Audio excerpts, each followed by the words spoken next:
최근 헝가리 공장, 준공 등으로 에코프로 그룹이 연일 뜨겁습니다. 서두의 결론부터 먼저 말씀드리면 헝가리 공장에 라인 2개만 가동해도 보수적으로 봐도 에코프로비움 전체 매출에 1조 원이 추가되는 효과가 있으며 사측에서 제시하는 시나리오대로 계획들이 착착 전개되고 있다는 점은 여러 투자 관점에서의 리스크와 또 별개로 굉장히 긍정적으로 해석할 수 있습니다. 시중에는 알맹이 없는 난잡한 분석이 굉장히 많은데 이번 영상에서 저는 헝가리 법인이 단일 사업장으로서 가진 가치와 이것이 가격 파괴 양극재 비전에 시사하는 바를 컨콜 내용과 함께 입체적으로 파악하겠습니다. 바로 본론으로 들어가자면 시각적으로 정리한 바와 같이 먼저 에코프로비움의 실적은 아무래도 2024년 3분기를 저점으로 서서히 반등하는 흐름을 보이고 있습니다. 그러나 이렇듯 반등하는 영업이익에는 인리 프로젝트 투자 관련 이익이 포함되어 있어 정작으로 본업인 양극재 매출이 부진하기 때문에 진정한 의미의 반등으로 볼 수 없다는 의견이 있습니다. 이러한 의견이 맞을 수도 있고 아닐 수도 있는데 그렇다면 이런 관점에서 한번 보겠습니다.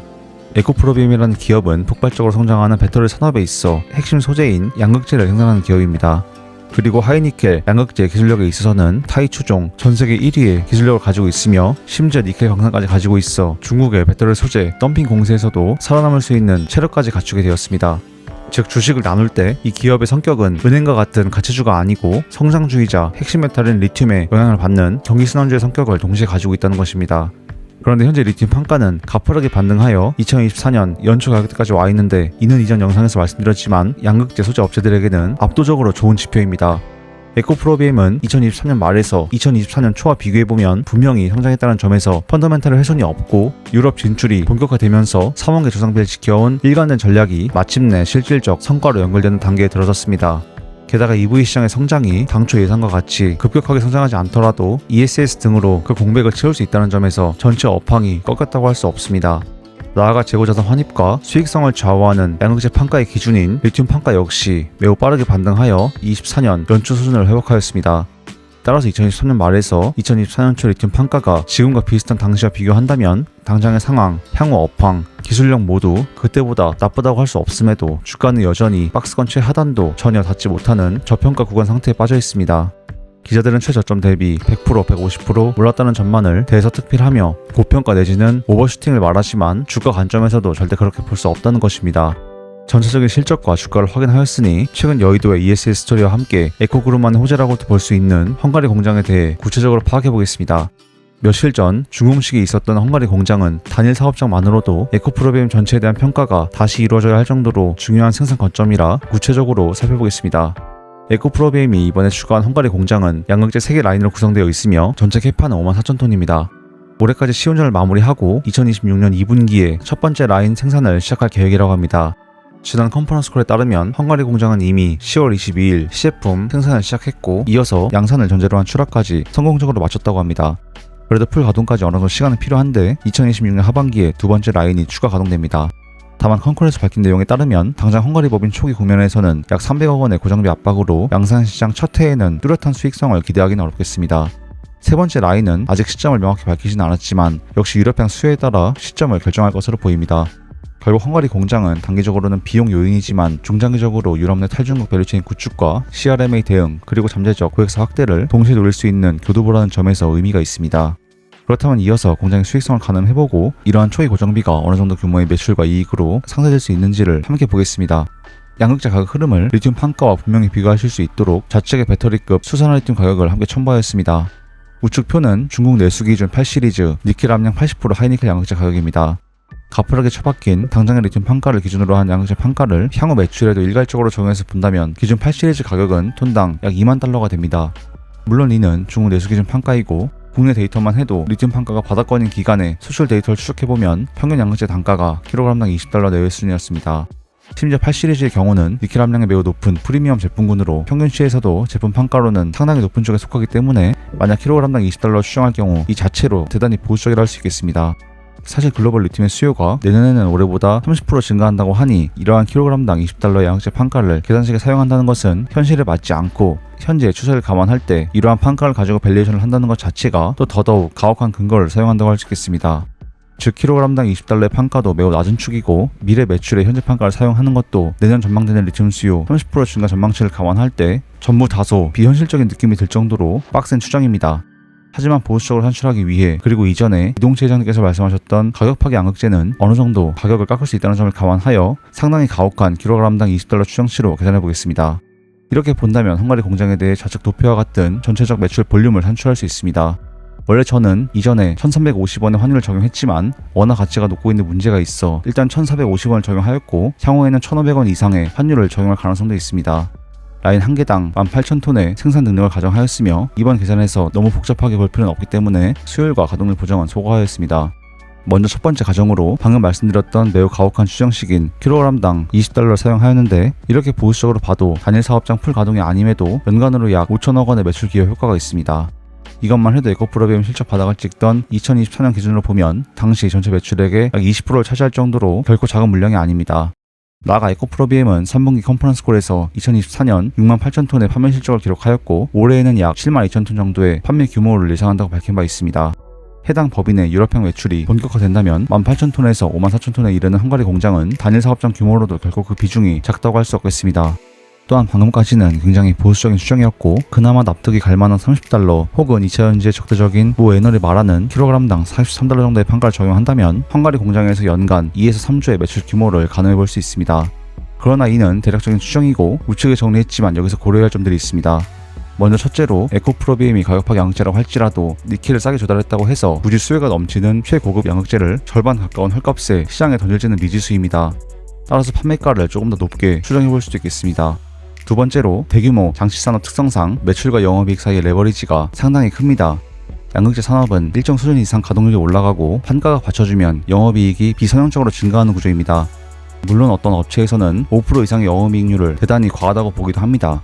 따라서 가격 파괴 양극재 20% 이상의 가이던스를 그대로 적용하기에는 다소 공격적일 수 있으나 가동률과 판가가 상승하는 구간에서는 점진적으로 최소치보다는 꽤 높은 퍼센티지를 적용해서 볼 가능성도 있겠습니다.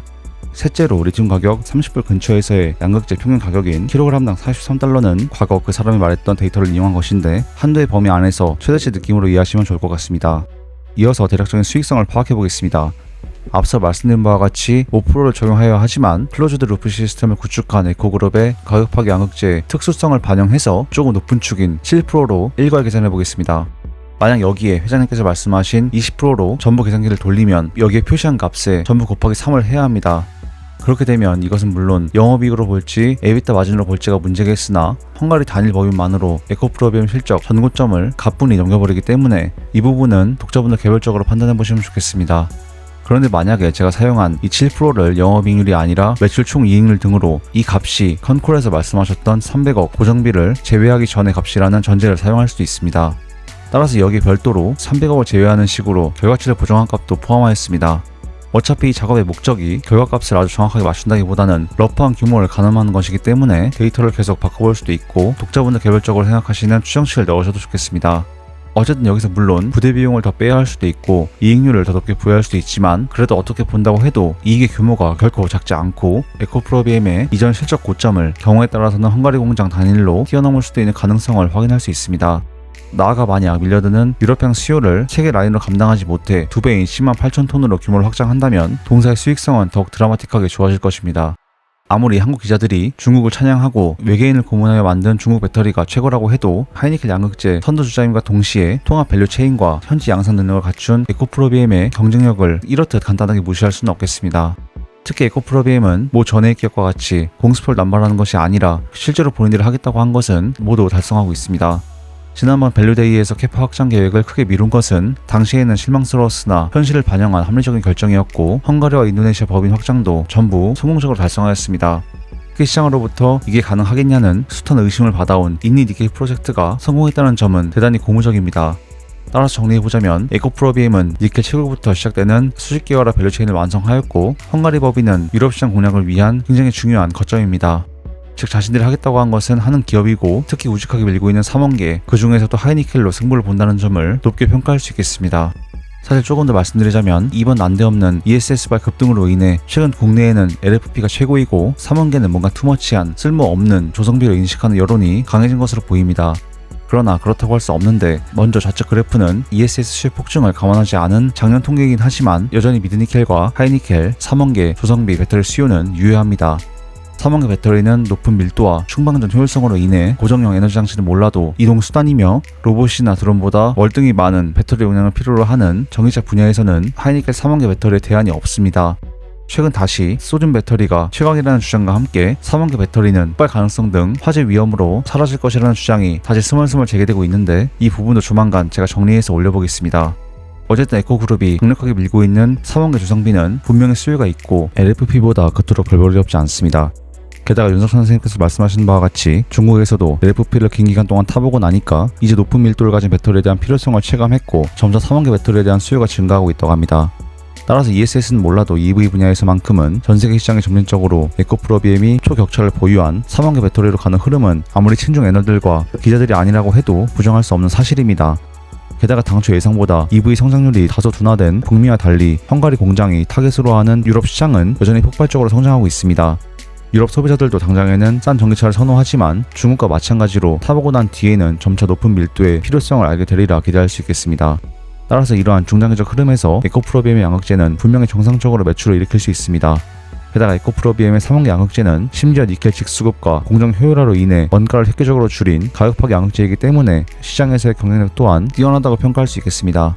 따라서 동사가 작년에 제시한 25조 원 매출 규모 역시 실현 가능성이 있으며 지금까지 에코프로비엠은 하겠다고 한 것들은 모두 정직하게 달성하고 있다는 점은 특별히 또 투자 관점에서 가산점을 줄만해 보입니다. 이렇듯 에코프로비엠의 투자 근거는 충분합니다. 하지만 아무리 기업이 좋더라도 우리는 에코프로비엠이 벌어들이는 이익에 따른 지분 따위를 가진 것이 아니고 주식 투자, 그것도 한국 증시에 상장된 주식 투자를 해야 하는 사람들이기 때문에 투자 관점에서 보겠습니다. 이전 영상에서 문제 상황을 말씀드린 바와 같이 스몰캡 한국 증시의 고질적인 문제는 실적이 나오고 업황이 반전되어도 기관 투자자들이 선택해주지 않으면 정작으로 우리에게 중요한 주가가 오르기가 대단히 어렵다는 점입니다. 심지어 에코프로비엠은 기관 투자자들과 더해서 국내 기관계와 다르게 볼 것이 없는 아시아 담당 골드만삭스나 JP모건과 같은 외국계 투자회사들까지 강력한 공매도로 누르는 2차전지 대표 종목이고 앞으로도 이러한 싸움은 지속될 것으로 보입니다.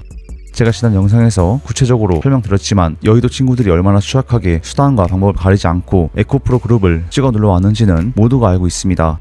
혹자는 네이버 증권에 나오는 에코프로비엠의 공매도 순보유 잔고만을 가지고 공매도가 줄었냐 늘었냐를 말하기도 합니다. 하지만 공매도 잔고를 쌓는 것 외에도 선물, 옵션, TRS, CFD 등 다양한 파생 차익 구조를 활용한 사실상의 공매도 포지션이 존재할 수 있기 때문에 단순히 이 수치가 늘고 줄고는 주가를 짓누르는 절대적 무게와는 큰 상관관계가 없습니다. 어쨌든 핵심은 한국 시장의 주가는 실적이나 기업의 펀더멘탈을 합리적으로 따르기보다는 자금력을 가진 소수에 의해 주가가 좌지우지되는 경우가 빈번하고 에코프로비엠은 특히 공매도 카르텔과 머리 터지게 싸우는 대표 종목이다 보니 앞으로 회사가 승승장구하더라도 이상하게 주가는 눌릴 수도 있습니다. 하지만 이러한 비정상적 저평가 내지는 눌림 구간들은 중장기적 관점에서 동사의 사업 성공에 대한 믿음이 있다면 매수할 수 있는 구간이 될 수도 있겠습니다. 트레이딩과 장기 투자 각자 다른 전략에 맞춰 대응 방안을 모색하셨으면 좋겠습니다. 그렇다면 오늘 내용을 결론적으로 정리해보겠습니다. 첫째로 헝가리 공장은 54,000톤 세계 라인만으로도 회사의 전체적인 매출과 이익 사이즈를 키울 수 있는 굉장히 중요한 사업장입니다. 앞서 말씀드린 바와 같이 대단히 보수적인 가정인 킬로그램당 $20를 사용하더라도 그 매출 규모는 결코 작다고 할 수 없습니다. 다만 가동 초기에는 고정비 부담 등의 수익성 희석 요인들이 있으나 종국에는 리튬 판가 정상화와 가동률 회복에 따라 높은 실적을 기대해볼 수 있겠습니다. 오늘은 회장님께서 말씀하셨던 가격파괴 양극재 20% 영업이익률 적용하지는 않았는데 이 부분은 개별적으로 한번 고민해보시면 좋을 것 같습니다. 둘째로 에코프로비엠의 실적과 주가를 본다면 이 기업의 주가가 2024년도 당시의 박스권 최하단도 못한 수준을 전전하고 있는 사태에 대해 합리성 내지는 당위성을 논할 수 없습니다. 에코프로비엠은 경기순환주와 성장주 두 성격을 복합적으로 가지고 있습니다.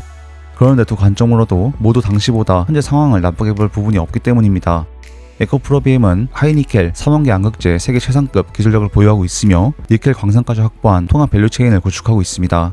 게다가 유럽 시장을 겨냥한 현지 캐파까지 확실히 갖추었다는 점에서 2년 전보다 지금이 성장했으면 성장했지 퇴보했다고 할 수도 없습니다. 못 관통시험 등으로 LFP가 최고라는 노이즈는 굉장히 많으나 3원계 배터리는 기술력으로 안정성만 확보한다면 대체할 수 없는 분명히 뛰어난 조성비입니다. 셋째로는 이렇듯 훌륭한 기업이지만 투자 관점에서는 여의도의 미움을 한몸에 받으며 워낙 강하게 눌리는 종목이다 보니 이 부분이 저가 매수의 기회를 준다고 할 수도 있으나 이후에 얘네들이 한국 시장에서 어디 가는 것도 아니다 보니 여전히 부담스럽고 중장기 관점에서도 리스크 요인입니다. 특히 2차전지 전체 섹터가 실현의 시기를 겪을 때 공격을 대단히 직접적으로 받은 기업이다 보니 괜찮은 실적을 달성해도 달성하는 대로 또 까이고 주가가 떨어질 수 있다는 점은 중장기 투자에 있어 염두에 둘 필요가 있어 보입니다. 나아가 좀 다른 주제이지만 어떤 독자분께서 당장 실적에 있어 2차 전지는 다른 코스닥 시총 상위 기업들과 비교해도 여전히 저평가라는 말씀이 있으셔서 잠깐 이 내용도 넣어봤습니다. 물론 앞서 말씀드린 바와 같이 에코프로비엠은 이렇게 당장 실적을 가지고 가치주와 같이 좋다 나쁘다를 말할 수 없습니다. 그러나 현재 실적만을 가지고 논한다고 할 때에도 에코프로비엠이 그렇게 박살나서 반토막이 나야 한다는 주장에 대해 모종의 당위성을 부여할 수는 없겠습니다. 혹자는 에코프로비엠과 성장 동력을 상실한 한국 빅테크 기업 영업이익을 비교하며 고평가를 논하던데 그렇게 편파적으로 보는 관점에는 동의하기 어렵습니다. 성장주는 해당 업종의 연평균 성장률과 개별 기업이 가진 기술적 혜자를 복합적으로 검토해야지 그렇게 간단히 밸류에이션을 꺼낼 수는 없는 일입니다. 어쨌든 이상의 내용들을 종합적으로 보면 앞으로도 쉽지는 않을 것으로 전망됩니다. 에코프로비엠은 앞으로도 여의도 카르텔, 공매도, 한국 내부, 정치 불확실성 등과 계속 싸워야 하는 종목일 수 있습니다. 하지만 중장기적 밸류에이션과 그에 따른 투자 근거가 조금 다를 수는 있어도 크게 훼손되었다고 보이진 않기 때문에 독자분들 개별적으로 생각하시는 엑시트 타임라인을 조정하시면서 대응하시면 좋을 것 같습니다. 사실 지난 3분기 컨콜은 크게 영향가 있는 내용이 없어 다루지 않았는데 다룰 만한 중요한 내용이 있다면 오늘처럼 또 따로 빼서 상세하게 정리하도록 하겠습니다. 그렇다면 오늘 영상을 마무리하며 혹시 구독과 좋아요 한 번씩 눌러주시면 앞으로도 이러한 제 최신 공부 자료들을 가장 빠르게 받아볼 수 있습니다. 애청자 여러분들 항상 건강 조심하시고 오늘도 행복한 하루 보내시기 바라겠습니다. 감사합니다.